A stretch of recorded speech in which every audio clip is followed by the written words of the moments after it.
ഇത് പോകാൻ പറഞ്ഞിരിക്കുന്നത് ഒന്നുമില്ല ഒന്നുമില്ല.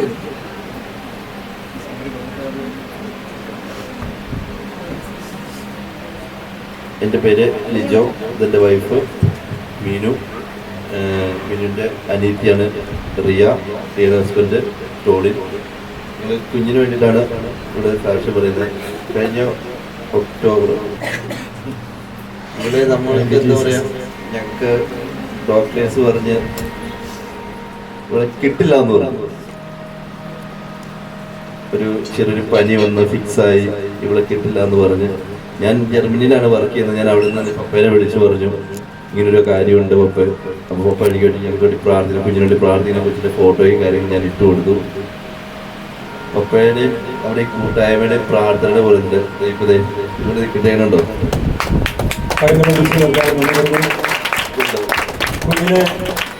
കുഞ്ഞിനെ ഇവിടുന്ന് തൊടുപുഴയിൽ നിന്ന് രാജഗിരിക്ക് ഷിഫ്റ്റ് ചെയ്യുന്ന സമയത്ത് അല്ലേ ആംബുലൻസിലേക്ക് കയറ്റുന്ന സമയം ഒരു പ്രാർത്ഥന നമ്മൾ കൊടുത്തിരുന്നു.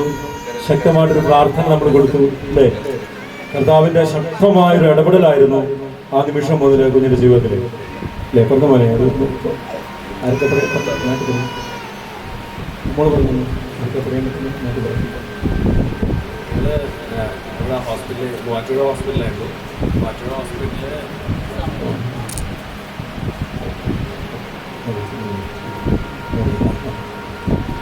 ഞങ്ങൾ മൂവാറ്റുപുഴ ഹോസ്പിറ്റലിൽ ചെന്ന് അവിടെ ഡോക്ടർ പനിയായിട്ട് പനി കൂടി ഒരു ന്യൂമോണിയയുടെ സ്റ്റാർട്ടിങ് ആയിരുന്നു. അപ്പോൾ തന്നെ ഞങ്ങളോട് ഇവിടെ സ്മിത ഹോസ്പിറ്റലിലേക്ക് പൊക്കോളാൻ പറഞ്ഞു. അപ്പോൾ അങ്ങനെ അവിടെ ചെന്നപ്പോൾ ഡോക്ടർ പറഞ്ഞു ഇങ്ങനെ ന്യൂമോണിയ കൂടിയപ്പോൾ കൊച്ചിനെ വെന്റിലേറ്ററിൽ ഇടണം, അല്ലാണ്ട് രക്ഷയില്ല.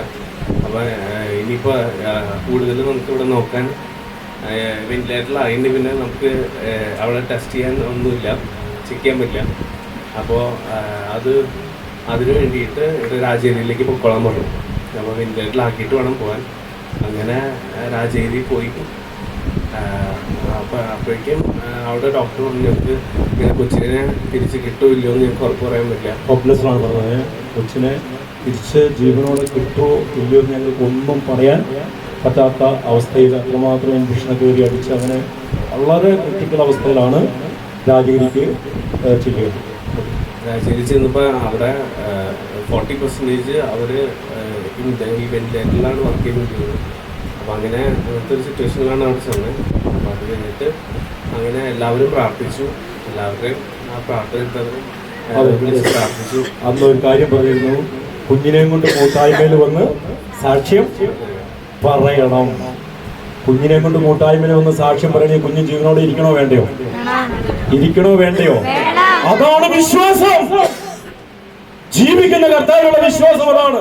ഈ കൂട്ടായ്മയിൽ കുഞ്ഞിനെ കൊണ്ട് വന്ന് സാക്ഷ്യം പറയണമെങ്കിൽ കുഞ്ഞ് ജീവിച്ചിരിക്കണോ വേണ്ടയോ?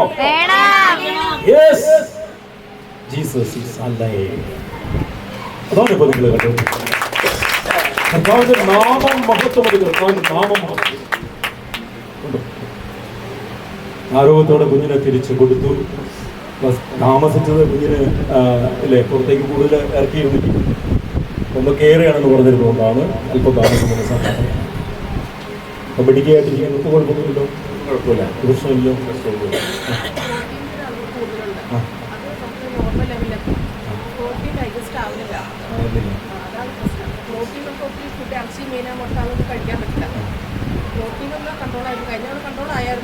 പ്രോട്ടീൻസ് കൂടുതലുള്ള ഭക്ഷണങ്ങളൊക്കെ അവോയ്ഡ് ചെയ്യും.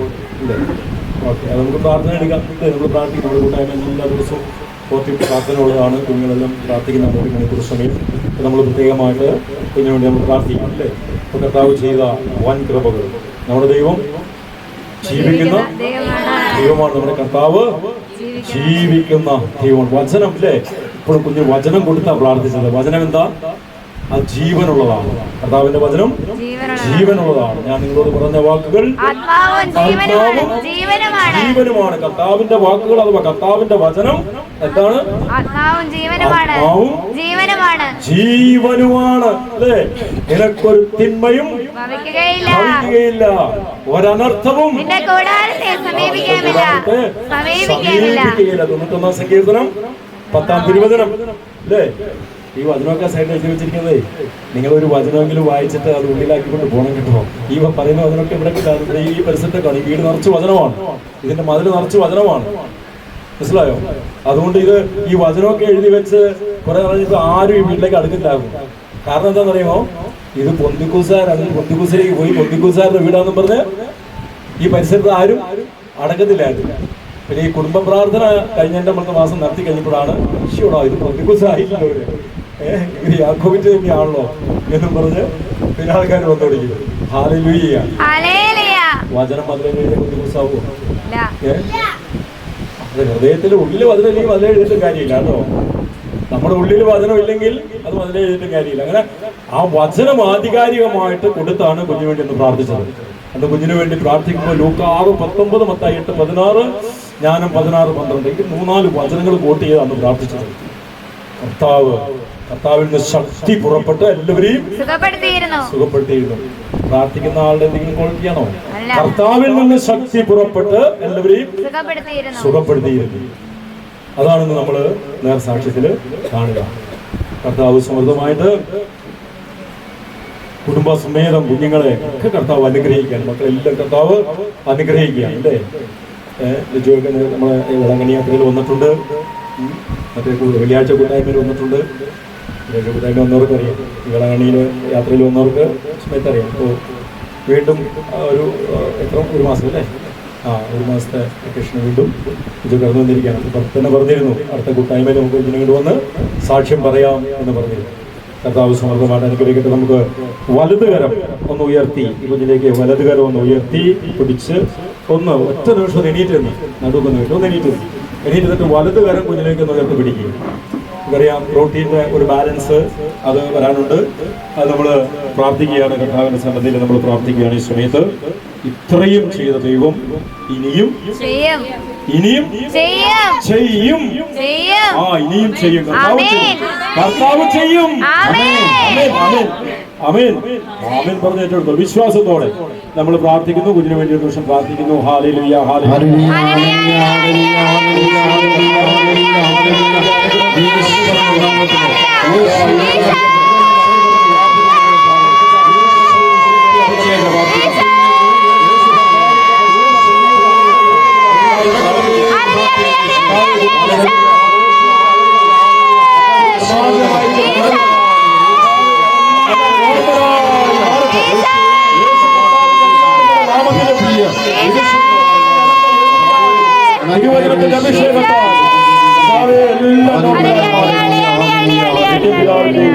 പുത്രന്റെയും പരിശുദ്ധാത്മാവിന്റെയും നാമത്തിൽ ആമേൻ.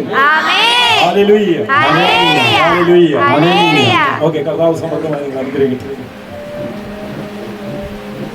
ഓക്കെ.